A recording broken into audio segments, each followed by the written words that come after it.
हे भक्तजनों, आप सभी को जय श्री कृष्ण। श्री राम नाम की अद्भुत महिमा। एक महात्मा जी रात्रि के समय में श्री राम नाम का जाप करते हुए अपनी मस्ती में चले जा रहे थे। जाप करते हुए वे एक गहन जंगल से गुजर रहे थे। विरक्त होने के कारण वे महात्मा बार बार देशाटन करते रहते थे। वे किसी एक स्थान पर अधिक समय नहीं रहते थे। वे ईश्वर नाम के प्रेमी थे, इसलिए दिन रात उनके मुख से राम नाम जप चलता रहता था।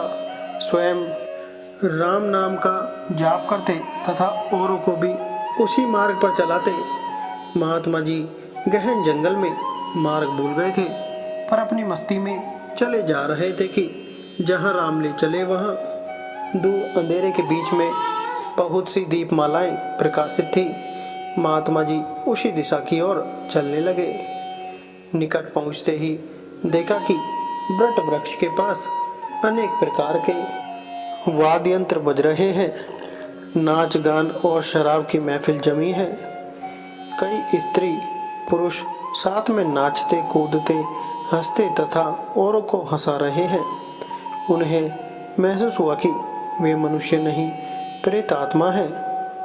महात्मा जी को देखकर एक प्रेत ने उनका हाथ पकड़कर कहा, ओ मनुष्य, हमारे राजा तुझे बुलाते हैं, चल। वे मस्त भाव से राजा के पास गए जो सिंहासन पर बैठा था। वहां राजा के इर्द गिर्द कुछ प्रेत खड़े थे। प्रेतराज ने कहा, तुम इस ओर क्यों आए? हमारी मंडली आज मदमस्त हुई है। इस बात का तुमने विचार नहीं किया। तुम्हें मौत का डर नहीं है। अट्टहास करते हुए महात्मा जी बोले, मौत का डर? और मुझे? राजन, जिसे जीने का मोह हो उसे मौत का डर होता है। हम साधु लोग तो मौत का आनंद विषय मानते हैं।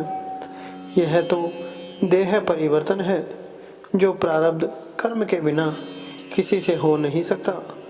प्रेतराज बोले, तुम जानते हो हम कौन हैं? महात्मा जी ने उत्तर दिया, मैं अनुमान करता हूँ कि आप प्रेतात्मा हो।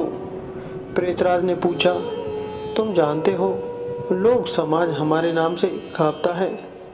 महात्मा जी बोले, प्रेतराज, मुझे मनुष्य में गिनने की गलती मत करना।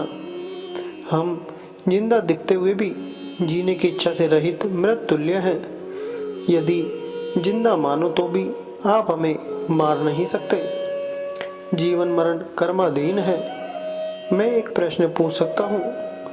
महात्मा जी की निर्भयता देखकर प्रेतों के राजा को आश्चर्य हुआ कि प्रेत का नाम सुनते ही मर जाने वाले मनुष्यों में एक इतनी निर्भयता से बात कर रहा है। सचमुच ऐसे मनुष्य से बात करने में कोई हर्ज नहीं। प्रेतराज बोला, पूछो क्या प्रश्न है? महात्मा जी बोले, प्रेतराज, आज यहाँ आनंदोत्सव क्यों मनाया जा रहा है? प्रेतराज, मेरी इकलौती कन्या योग्य पति न मिलने के कारण अब तक कुंवारी है, लेकिन अब योग्य जमाई मिलने की संभावना है। कल उसकी शादी है, इसलिए यह उत्सव मनाया जा रहा है। महात्मा जी हंसते हुए बोले, तुम्हारा जमाई कहाँ है? मैं उसे देखना चाहता हूँ। प्रेतराज बोले, जीने की इच्छा के मोह के त्याग करने वाले महात्मा, अभी तो वह हमारे पदार्थ प्रेत योनि को प्राप्त नहीं हुआ है। वह इस जंगल के किनारे एक गांव के श्रीमंत का पुत्र है। महादुराचारी होने के कारण वह इस समय भयानक रोग से पीड़ित है। कल संध्या के पहले उसकी मौत होगी, फिर उसकी शादी मेरी कन्या से होगी। इसलिए रात भर गीत नृत्य और मद्यपान करके हम आनंदोत्सव मनाएंगे। महात्मा जी वहां से विदा होकर श्री राम नाम का जाप करते हुए जंगल के किनारे के गांव में पहुंचे। उस समय सुबह हो चुकी थी। एक ग्रामीण से महात्मा ने पूछा, इस गांव में कोई श्रीमान का बेटा बीमार है? ग्रामीण, हाँ महाराज, नवलसा सेठ का बेटा सांकलचंद 1 वर्ष से रोगग्रस्त है। बहुत उपचार किए पर उसका रोग ठीक नहीं होता।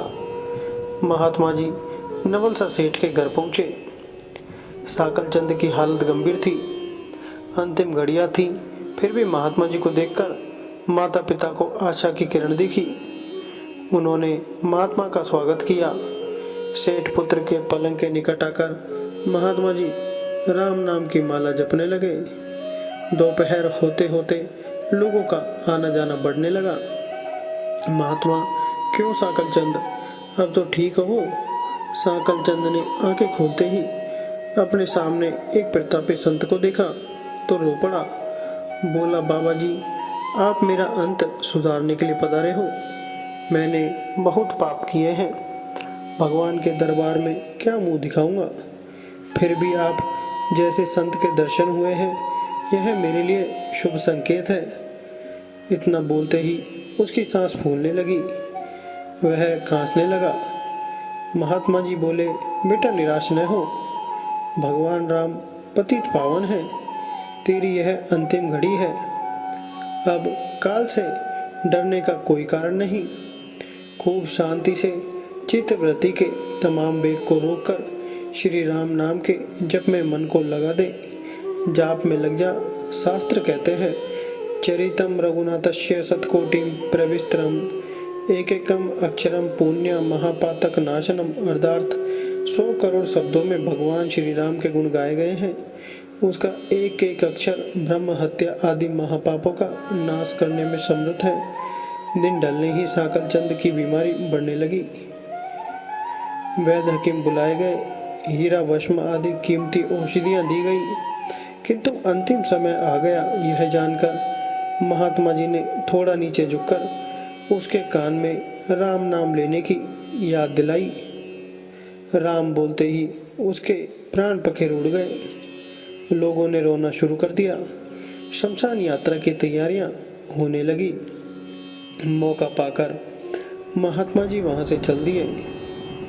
नदी तट पर आकर स्नान करके नाम स्मरण करते हुए वहां से रवाना हुए। शाम ढल चुकी थी। फिर वे मध्यरात्रि के समय जंगल में उसी वट वृक्ष के पास पहुंचे। प्रेत समाज उपस्थित था। प्रेतराज सिंहासन पर हताश होकर बैठे थे। आज गीत, नृत्य, हास्य कुछ न था और चारों ओर करुण आक्रंद हो रहा था। सब प्रेत रो रहे थे। महात्मा ने पूछा, प्रेतराज, कल तो यहाँ आनंदोत्सव था, आज शोक समुद्र लहरा रहा है, क्या हुआ? अहित हुआ है? प्रेतराज, हाँ भाई, इसलिए रो रहे हैं, हमारा सत्यानाश हो गया। मेरी बेटी की आज शादी होने वाली थी, अब वह कुंवारी रह जाएगी। महात्मा, प्रेतराज, तुम्हारा जवाई तो आज मर गया है, फिर तुम्हारी बेटी कुंवारी क्यों है? प्रेतराज ने चिढ़कर कहा, तेरे पाप से मैं ही मूर्ख हूँ कि मैंने कल तुझे सब बता दिया, तूने हमारा सत्यानाश कर दिया।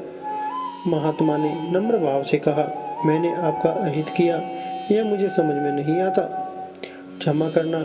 मुझे मेरी भूल बताओगे तो मैं दोबारा नहीं करूँगा। प्रेतराज ने जलते हृदय से कहा, यहाँ से जाकर तूने मरने वाले को नाम स्मरण का मार्ग बताया और अंत समय में भी राम नाम कहलवाया, इससे उसका उद्धार हो गया और मेरी बेटी कुंवारी रह गई। महात्मा जी, क्या केवल एक बार नाम जप लेने से वह प्रेत योनि से छूट गया? आप सच कहते हो? प्रेतराज, हाँ भाई, जो मनुष्य राम नाम जप करता है वह राम नाम जप के प्रताप से कभी हमारी योनि को प्राप्त नहीं होता। भगवान राम जप में नरकोदारणी शक्ति है। प्रेत के द्वारा राम नाम का यह प्रताप सुनकर महात्मा जी प्रेमाश्रु बहाते हुए भाव समाधि में लीन हो गए। उनकी आंखें खुली तब वहां प्रेत समाज नहीं था। बाल सूर्य की सुनहरी किरणें वट वृक्ष को शोभायमान कर रही थी। भक्तजनों, यह थी राम नाम की अद्भुत महिमा। धन्यवाद। चैनल को लाइक, शेयर एंड सब्सक्राइब जरूर करें। जय श्री राम।